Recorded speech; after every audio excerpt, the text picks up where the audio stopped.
Bonjour et bienvenue sur la chaîne du cabinet Saucic. Aujourd'hui, je vais vous parler d'un sujet important, d'un sujet intéressant. Il s'agit des dividendes. Les dividendes, comment les optimiser, comment en bénéficier, comment en profiter. Donc, on va voir toutes ces questions-là, puis les pièges également à éviter. Alors, les dividendes, qu'est-ce que c'est? C'est les bénéfices des sociétés. Si vous êtes en société, que vous soyez en URL, en SASU, en SAS, enfin, peu importe, tous les types de sociétés, vous allez faire des bénéfices. Et ces bénéfices, vous avez deux possibilités, soit les laisser dans la société, ou soit les appréhender, soit que les associés en fait se versent ces bénéfices. Donc ces bénéfices généralement, si vous décidez de les distribuer sous forme de dividendes, ils sont répartis en fonction du nombre de parts que chacun des associés dispose. Si vous êtes à égalité avec un associé, vous allez avoir la moitié des bénéfices, la moitié des dividendes. Vous avez la possibilité de distribuer tous les dividendes ou en distribuer seulement une partie parce que vous voulez laisser de l'argent dans la société. Donc soit vous distribuez des dividendes et dans ces cas-là, l'argent va sortir de la société et vous allez récupérer l'argent, soit vous laissez l'argent dans la société, vous les mettez dans des comptes de réserve, vous les mettez bien au chaud, vous pourrez les récupérer plus tard et dans ces cas-là, bien évidemment,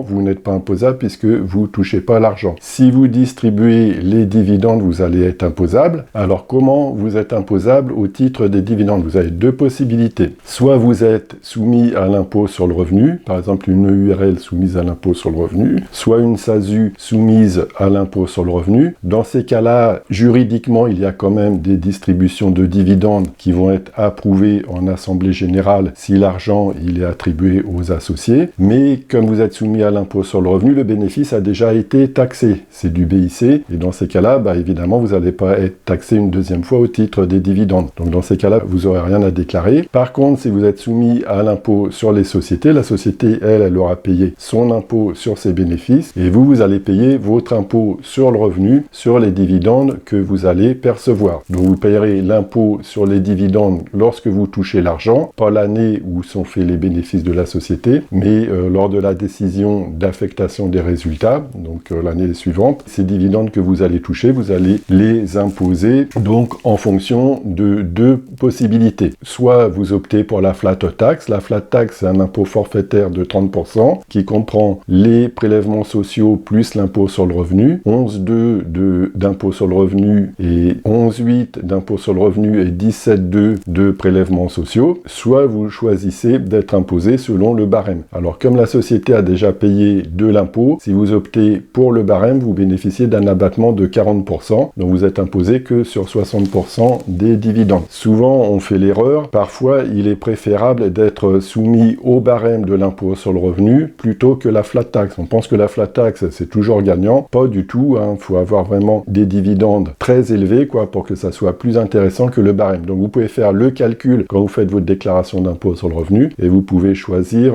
soit l'un, soit l'autre. Pour les dividendes, l'autre point à prendre en considération, c'est qu'il faut attendre la fin de l'année pour connaître son bénéfice et savoir si on peut distribuer des dividendes. S'il n'y a pas de bénéfice en fin d'année, forcément, on ne peut pas distribuer des dividendes. Donc souvent, on nous pose la question, est-ce que je peux prendre des dividendes en cours d'année? Alors, la logique, c'est de dire non. Il faut attendre la fin de l'année pour voir si vous avez suffisamment de bénéfices. Par contre, il est possible de faire des situations intermédiaires, mais dans ces cas-là, la situation, elle devra être approuvée par un commissaire aux comptes qui va certifier qu'il y a suffisamment de bénéfices et qu'il est possible de distribuer un acompte sur des dividendes. Donc ça fait un coût supplémentaire, puisqu'il va falloir payer le commissaire aux comptes qui va accomplir sa mission, puis il faudra faire une situation intermédiaire, donc ça peut faire des frais supplémentaires. Donc logiquement, il faut attendre la fin de l'année pour distribuer des dividendes, sachant, il y a une tolérance en effet pour distribuer un acompte sur dividendes en cours d'année. Néanmoins, si vous avez des réserves, c'est-à-dire si vous avez des résultats d'années antérieures que vous n'avez toujours pas distribués, vous pouvez quand même, à n'importe quel moment de l'année, distribuer des dividendes, c'est tout à fait possible, qui seront pris sur les réserves des années antérieures. Donc c'est aussi un autre cas où vous pouvez vous distribuer des dividendes si vous avez suffisamment de réserves accumulées et